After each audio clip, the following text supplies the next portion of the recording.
new gremlins with it before they get it settled in. Meantime, it's Roger Matthews coming away in the lead. Neil Gillard not that far away. Then it's Toby Coulson coming 3.5.7. Chased hard there by Toby Coulson. Chased hard, I should say, by Kai. First met up with Roger Matthews back in my home neck of the woods over in Suffolk when he came over to do the British Championship finals with the West Suffolk Motor Club a few years ago. I thought, what a quick lad this man is, and he's certainly showing it here again this afternoon. Coming up well, Roger Matthews then. Neil Gillard currently leading outright the BTRDA Autocross Championship of Great Britain. He's there in second place with the Cosworth Powered Escort as Toby has spun. Toby spins. As away goes Colin Claxton from Cambridge into third place. Right, HAPIS it says on the back. I can tell you that the first three letters stand for happy as pigs, but I'm not going to repeat the rest of it. As well in command. We've waited some little time for Roger to bring this car back into the sport, and it certainly looks so it's been well worth waiting for. Very hard to detect that familiar air scoop in the back window, giving evidence of its history, which has been a very splendid one in the past for that car. He takes victory. Second result there. Second place goes to Neil Gillard. Third to Colin Claxton.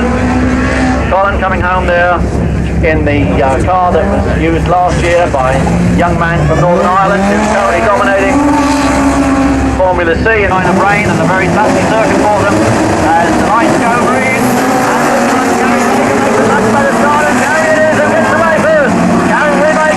From John Cross, Brian Betteridge, Bill Stewart being challenged and overtaken there. Gary coming through though with the John Minty powered car, looking very comfortable up front now. Xenon Hi-Fi for that car. John Cross in second place, and we've got Roy spinning out there, number 399 spinning out, blowing everybody through. Problems there then for Ray Morgan. Ray getting going again at his last meet at Linton Hill. Second to Barry Squid, if I represent rightly, up at Cross in the British Championship. John Cross going through there in second place. Good speed battle there as Wayne O'Connor. Oh, Wayne trying a bit too hard, going right in on the grass. He comes out of the hairpin here below us. Bill Stewart behind him. Then comes Richard McDonald. Then behind them, it is 399 Ray Morgan.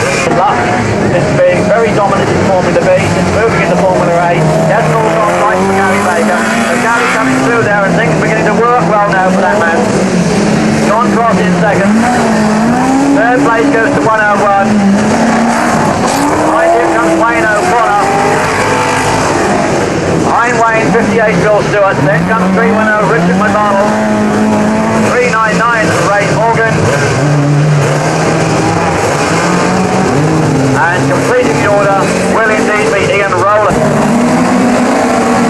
Race number 12, I should have said, race number 12. Mike Manning making a very good run there from the back of the grid. Mike Manning up into second place, but it's that man again up front, Ian Sandwith, up in front with the Mini. Yes, it is Dave Pritchard there in third place, the current joint leader of the championship here at Swindon, the former British champion in Formula C from Hereford. Coming through there in third place. It's a good drive into fourth for young Robert Blake. Behind Robert we've got Anne Harris has spun it. Did I say Anne Harris? I should have said Anne King. Anne King spinning down here and causing mayhem for 122 and 54. That's Darren Mansell. And also in trouble there, 122 Roger Tattersall. Roger goes away, clean racing, and Ethan Sandwith right at the head of it. Look at the battle going on here for second place between Mike Manning and Dave Pritchard, and Mike Manning is going to find Dave trying to come through on the inside here as they go into the SSM. A beautiful manoeuvre there from Dave Pritchard, tucking tight on the apex of the hairpin, getting through on the inside of Mike Manning. And number 70, I must say, has discovered that it's raining out there somewhere. Our good friend Ted Richards, Ted with the wipers going on his car, but Ted making a very good first impression in his first ever rallycross there. 54 going through, Darren Mansell, and there comes Roger Tattersall, the ex-hot rodder, with Anne King in hot pursuit with the Sunbeam. Colin Claxton leads from Richard Sykes.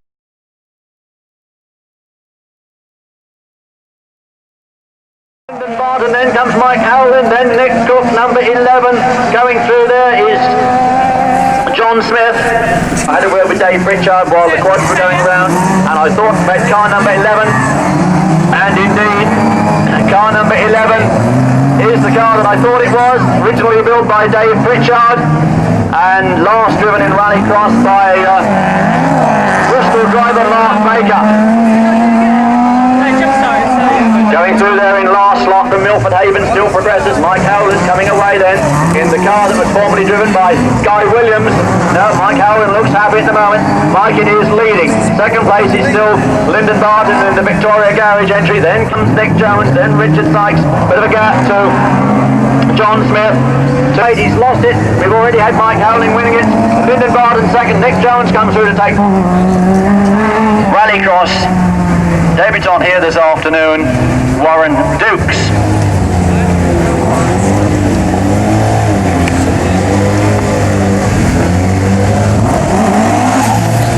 Neil Gillard, who had a very good season in autocross last year and having another good season in autocross this year, but trying desperately hard to be successful in Rallycross.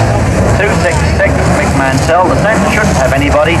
And then we've got 131, who I hope will make a good run this time. This is Andy Grant, former Association of Best Western Motor Clubs rally champion, now into the world of Rallycross with a new Dave Baskerville VDX engine in the car track speed ratio.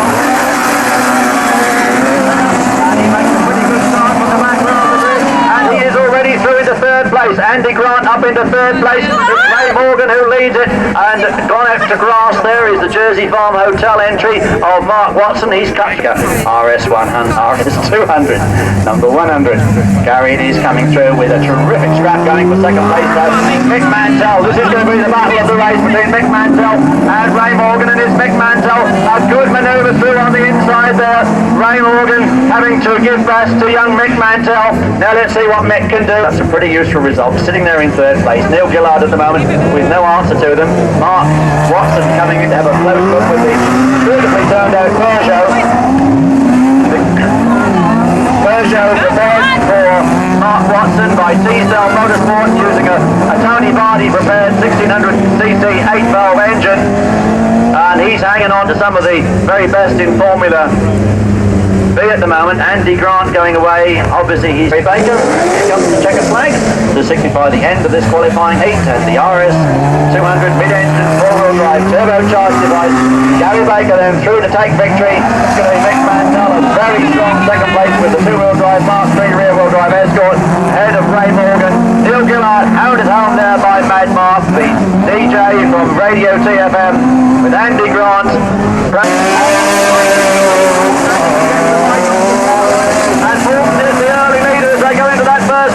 John Cross through to take the lead. John Cross leads it. Toby Dawson, look at Brian Betteridge. He's come through superbly well. I said it would be difficult. John Cross in the lead with the 4x4 Turbo Fiesta. Second place, the normally aspirated 6R4 of Morton Anderson. Then comes Brian Betteridge.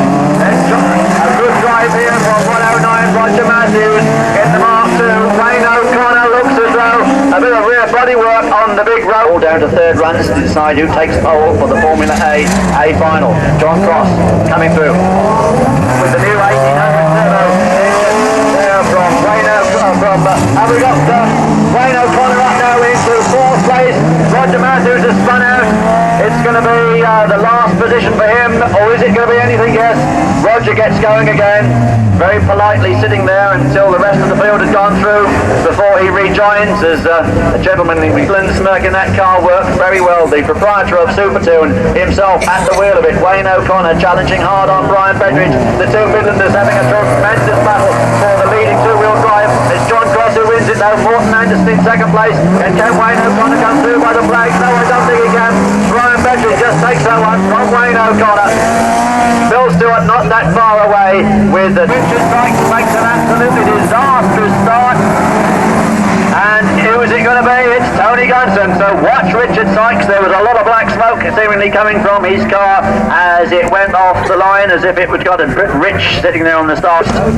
Very close to the Sellafield nuclear power station. Comes through. And he's going to need a bit of nuclear power here, I think, if he's going to retain this lead, because he's got a very closely matched duo coming up behind him, led by David Coots. Nick Shaw right in there as well. Ted Richards still in fourth, and David Coots looking for the lead and takes it. Nick Shaw. That's the leader, is David Coots, quite clearly. David driving a good race. There's a first race for his new car. It's a completely new shell. A lot of running gear from the old car, but still a very standard back.